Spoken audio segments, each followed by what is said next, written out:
Wilujeng Sumping di liputan IPS 2, Wilujeng Sonten, tepangkeun nami simkuring Siti Nurhalimah.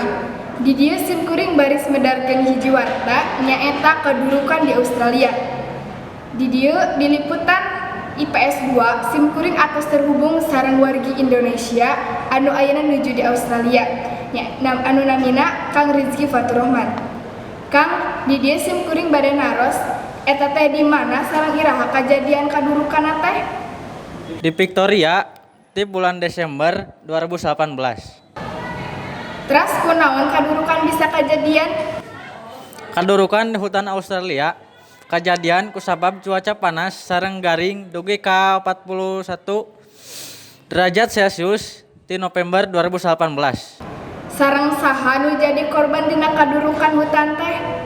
Pas bulan Januari tos aya 28 orang korban. Hiji di antarana petugas pemadam. Naon wae sato anu jadi korban kadurukan teh? Satu nu janten korban di antarana koala, kanguru, sareng satu endemik sanesna nu aya di Australia. Kumaha tanggapan Kang Rizky kanggo sikap pamarentah saterusna? Teu simkuring kangge pemerintah saterasna kangge sigep nanggulangi kebakaran soalna teu manusia wungkul nu janten korban tapi sato oge. Hatur nuhun Kang kana informasina.